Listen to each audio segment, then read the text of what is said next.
অসমৰ মুখ্যমন্ত্ৰীয়ে কেইদিনমানৰ আগতে যিবিলাক কথা ঘোষণা কৰি থৈছে সেই পুৰণা কথাবিলাককে আচলতে বাজেটত সোমোৱাই দিছে আৰু তাৰ বাহিৰে একো কথা কোৱা নাই। 2016-17 বৰ্ষত বা 17-18 বৰ্ষত বিজেপি চৰকাৰে যিবিলাক অষ্টাদশী মুকুতাৰ মালাৰ কথা কৈছিলে তাৰে প্ৰতিধ্বনি কৰাৰ বাহিৰে বেলেগ একোৱেই নাই ইয়াতে। এফালেদি বাজেটখনত আপোনালোকে দেখিছে যে বাজেটখনত এফালেদি আমি দেখিলোঁ যে সৰ্বমুঠ বাজেট ব্যয়টো হ'ল 1,43,892 কোটি টকা, 0.62 কোটি টকা। আৰু ইয়াতে কেপিটেল ব্যয়টো একেবাৰে কম 33,798.76 কোটি টকা। আৰু ৰেভিনিউ যিটো ব্যয় সেইটো হ'ল 1,10,091.86 কোটি টকা। খুব ইণ্টাৰেষ্টিংলি এই বাজেটখনত মানে কেৱল আৰু কেৱল হিতাধিকাৰীৰ কথা কৈছে। তাৰ বাহিৰে এটাও নতুন ইনফ্ৰাষ্ট্ৰাকচাৰ প্ৰকৃত অৰ্থত অসমৰ অৰ্থনীতি বদলাই দিব পৰা কোনো ধৰণৰ ইনফ্ৰাষ্ট্ৰাকচাৰৰ কথা কোৱা নাই। আমি বাজেট বুলি ক'লে বুজি পাওঁ, আমাৰ নিচিনা এখন দুখীয়া ৰাজ্যৰ কাৰণে বাজেট মানে মই 5টা বস্তু বুজি পাওঁ। 1 নম্বৰ, অসমৰ প্ৰত্যেকডৰা পথাৰত বছৰৰ 12 মাহে খেতি কৰিব পৰাকৈ কিমান পানী যোগানৰ ব্যৱস্থা কৰা হ'ল। 1 টোপাল পানী যোগানৰ কাৰণে বছৰত 12 মাহে খেতি কৰিবৰ কাৰণে এটাও প্ৰজেক্ট ইয়াতে ব্যৱস্থা কৰা নাই। তাৰমানে এখন অদৰকাৰী এখন বাজেট। দ্বিতীয়তে, অসমৰ মানুহে উৎপাদন কৰা বস্তুবিলাকৰ বজাৰ দখল কৰা। যিকোনো বস্তু, কৃষি সামগ্ৰীয়ে হওক বা অন্য সামগ্ৰীয়ে হওক, তাৰ বজাৰখন অসমীয়া মানুহৰ হাতলৈ, স্থানীয় মানুহৰ হাতলৈ অনাটো হ'ল বাজেটখনৰ দ্বিতীয় লক্ষ্য হোৱা দৰকাৰ। কিন্তু ইয়াত ক'তো বজাৰ দখলৰ কাৰণে বা উৎপাদিত সামগ্ৰীৰ প্ৰকৃত দাম দিবৰ কাৰণে কোনো ব্যৱস্থা ইয়াতে এই বাজেটখনত নাই। গতিকে দ্বিতীয় কামটোতো এই বাজেটখন ফেইল। তৃতীয় কামটো হ'ল যে যদি সঁচাকৈ বাজেটখন ভাল কৰিব লাগে তেতিয়াহ'লে অসমৰ গাঁৱে গাঁৱে, অসমৰ অৰ্থনীতি যদি ভাল কৰিব লাগে অসমৰ গাঁৱে গাঁৱে সৰু সৰু উদ্যোগ গঠন কৰিব লাগিব। সৰু সৰু উদ্যোগ গঠন কৰি যিমান বেংগলোৰলৈ ল'ৰা গৈছে, কেৰেলালৈ ল'ৰা গৈছে, সেইবিলাকক ঘূৰাই আনিব লাগিব। যিবিলাকে ইণ্ডাষ্ট্ৰীবিলাকত অলপ কথা শিকিছে তেওঁলোকক অসমত আনি কামত লগাব লাগিব। এনেকুৱা ধৰণৰ কোনো কাম নাই যিটো কামৰ জৰিয়তে ইয়াতে তেনেকুৱা ধৰণৰ নতুন এটা ইণ্ডাষ্ট্ৰী খোলাৰ কথা ক'লে, ক'তো নাই। কেৱল সত্ৰত, ধৰ্মীয় প্ৰতিষ্ঠানত টকা দিয়া, কেৱল আত্মসহায়ক গোট আৰু হিতাধিকাৰী আঁচনি তৈয়াৰ কৰা। এখন কি বাজেট হ'ল?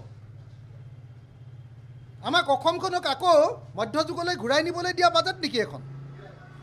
আধুনিক যুগৰ উপযোগী কৰি একবিংশ শতিকাত সকলো ধৰণৰ প্ৰত্যাহ্বান যাতে অসমীয়া মানুহে গ্ৰহণ কৰিব পাৰে, অৰ্থনৈতিক প্ৰত্যাহ্বান, তাৰ কাৰণে সাজু কৰি তোলা।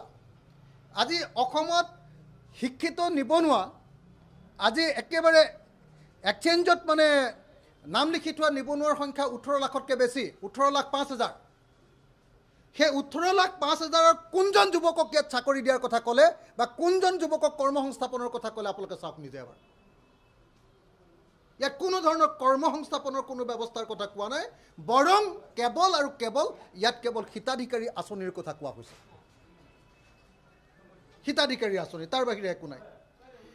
তাৰ পাছত অসমখনক যদি সঁচাকৈ উন্নত কৰিব লাগে তেতিয়াহ'লে 4 নম্বৰ কামটো হ'ব লাগে পৰ্যটনৰ বিকাশ। ইয়াত পৰ্যটনৰ কাৰণে, বিকাশৰ কাৰণে 1 টকা ক'ৰবাত আপোনালোকে দিয়া দেখিলেনে? টুৰিষ্ট ষ্টেট হিচাপে অসমক বিকশিত কৰিবৰ কাৰণে, ইয়াৰ ইনফ্ৰাষ্ট্ৰাকচাৰৰ কাৰণে, ইয়াৰ নতুন ক্ষেত্ৰ উদ্ভাৱনৰ কাৰণে কিবা এটা আঁচনি আপুনি ইয়াত দিয়া দেখিলেনে? নাই। ইয়াত কোনো ধৰণৰ ইন'ভেশ্যন নাই। তাৰ পাছত অসমৰ যদি অৰ্থনীতিৰ বিকাশ কৰিব লাগে তেতিয়াহ'লে দক্ষিণ পূব এছিয়াৰ দুৱাৰমুখ ৰূপে আমাৰ ভূটানৰ লগত ব্যৱসায়, বাংলাদেশৰ লগত ব্যৱসায়, ম্যানমাৰৰ লগত ব্যৱসায়, চীনৰ লগত ব্যৱসায়, ওচৰ পাজৰৰ ৰাষ্ট্ৰবিলাকৰ লগত ব্যৱসায়, বাউণ্ডেৰী যিটো বিজনেছ থাকে আমাৰ সীমান্ত ব্যৱসায়, সেই সীমান্ত ব্যৱসায় বৃদ্ধি কৰিবৰ কাৰণে নেপালৰ লগত ব্যৱসায়, এইবিলাক বৃদ্ধি কৰিবৰ কাৰণে কিবা কিবি স্কিম থাকিব লাগে। তাৰ কাৰণে দূৰদৰ্শী আঁচনি থাকিব লাগিছিলে। ক'ৰবাত আছেনে ইয়াতে? ক'তো একো নাই। এই ডেফিনেটলি এই যিখন বাজেট মোৰ জীৱনত দেখা আটাইতকৈ গতানুগতিক, আটাইতকৈ বৈচিত্ৰ্যহীন, আটাইতকৈ বেছি হিতাধিকাৰীক আটাইতকৈ বেছিকৈ হিতাধিকাৰীক ধন দিয়া, আৰু ধৰ্মীয় প্ৰতিষ্ঠান আৰু ধৰ্মীয় কাম কাজক উৎসাহিত কৰা বাজেটৰ বাহিৰে আন একো নহয় মই কৈছোঁ যে মহিলা আৰু ছাত্ৰ ছাত্ৰীৰ যদি অৰ্থনৈতিক বিকাশৰ কাৰণে মানসিক বিকাশৰ কাৰণে কিবা কৰিলেহেঁতেন বেলেগ কথা আছিলে স্কুটি দিয়াটোৰ পৰা কি মানসিক বিকাশ হ'ব কি বৌদ্ধিক বিকাশ হ'ব কওক মহিলাসকলক হিতাধিকাৰী কৰি দিলে মহিলাসকলে কি বিকাশ কৰিব ক'ত কৰিব কওকচোন ইয়াততো ক'তো দেখা নাই যোৱাবাৰৰ বাজেটৰ আটাইতকৈ ডাঙৰ দুটা স্কিম আছিলে এটা আছিলে যে মুখ্যমন্ত্ৰী কি কয় আপোনাৰ এই যেনেকৈ PMAY আছিলে PM কি কয় আপোনাৰ আৱাস যোজনা আছিলে প্ৰধানমন্ত্ৰী আৱাস যোজনা আমাৰ মুখ্যমন্ত্ৰী আৱাস যোজনা কৰিছিলে যোৱাবাৰ বাজেটততো 1 টকাও নিদিয়ে এইবাৰ বাজেটত কেইটামান টকা উলিয়াইছেহি আহি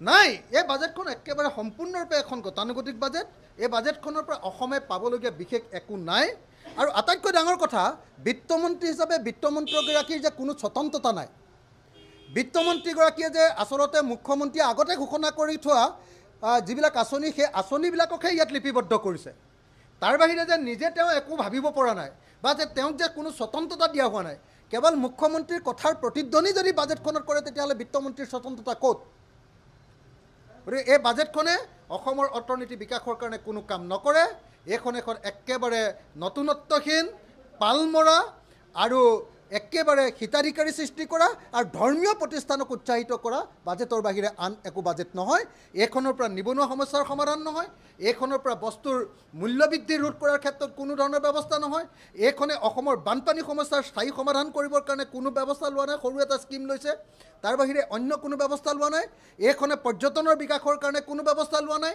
এইখনে অসমত 12 মাহে খেতি কৰিবৰ কাৰণে পথাৰবিলাকত কোনো ব্যৱস্থা লোৱা নাই এইখনে কোনো ধৰণৰ মানে বস্তুৰ দাম পাবৰ কাৰণে খেতিয়কবিলাকে কোনো ব্যৱস্থা গ্ৰহণ কৰা নাই এটাও ইণ্ডাষ্ট্ৰি খুলিবৰ কাৰণে কোনো ব্যৱস্থা কৰা নাই ওচৰত থকা বিদেশী ৰাষ্ট্ৰবিলাকৰ লগত ব্যৱসায় বাণিজ্য বৃদ্ধি কৰিবৰ কাৰণেও কোনো ব্যৱস্থা নাই মুঠতে এইখন এখন গতানুগতিক মানে একেবাৰে মানে মোৰ জীৱনত দেখা আটাইতকৈ গতানুগতিক বাজেটখনৰ বাহিৰে আন একো নহয়